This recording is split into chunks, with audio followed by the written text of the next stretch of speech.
Hi friends, எல்லாருக்கும் வணக்கம். Welcome to Agavel Kumaran vlogs. இன்னைக்கு நம்ம வீடியோவில் எதை பற்றி பார்க்க போகிறோம் அப்படின்னு சொன்னால், நம்மளுடைய மண்ணை விட்டு மறைந்தாலும் நம் மனதை விட்டு என்றும் மறையாத மாபெரும் அறிவியல் மேதை, அறிவியல் விஞ்ஞானி, முன்னாள் குடியரசுத் தலைவர் டாக்டர் ஏபிஜே அப்துல் கலாம் அவர்களை பற்றி தாங்க.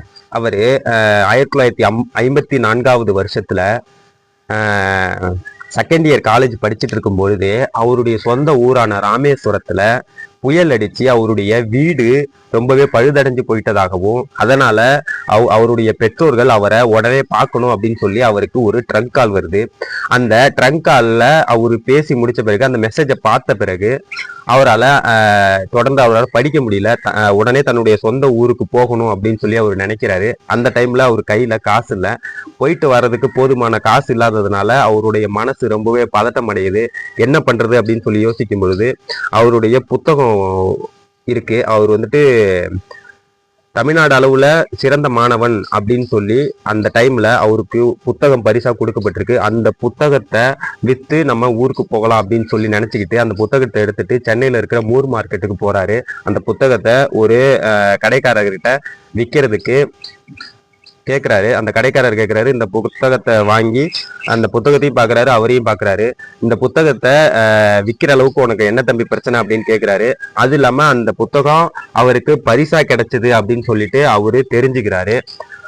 அப்போதான் அப்துல் கலாம் அவர்கள் சொல்றாரு, இந்த மாதிரி நான் என்னுடைய சொந்த ஊருக்கு போகணும், அதுக்காக எனக்கு பணம் வேணும், அதனால இந்த புத்தகத்தை நீங்க வச்சுக்கிட்டு எனக்கு பணம் கொடுக்கணும் அப்படின்னு சொல்லிட்டு சொல்றாரு.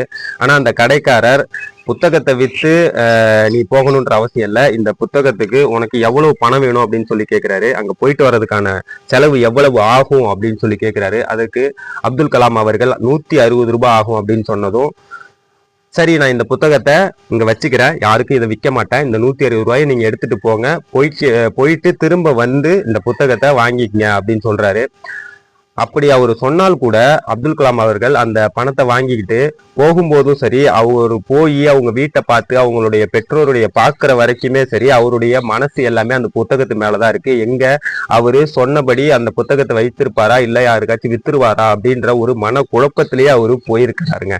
போய் வீட்டை பார்த்து அந்த பெற்றோர்களை எல்லாம் சந்திச்சுட்டு திரும்ப வந்து அவங்க கிட்ட பணம் வாங்கிட்டு வந்து அந்த புத்தகத்தை திரும்ப வாங்கிக்கிறாரு. அப்போ அந்த கடைக்காரர் சொல்றாரு, உன்னை பார்த்தா இந்த புத்தகத்தை விட்டு பிரிஞ்சு இருக்கிற மாணவன் மாதிரியே தெரியல, இந்த புத்தகத்தை நீ வச்சு மென்மேலும் வளரு, நல்ல பெரிய ஆளா வா அப்படின்னு சொல்லி வாழ்த்தி இருக்கிறாரு. அப்பதான் அப்துல் கலாம் அவர்கள் சொல்றாரு, ரொம்ப நன்றி ஐயா அப்படின்னு சொல்லிட்டு அந்த புத்தகத்தை வாங்கிட்டு வராரு. ஒரு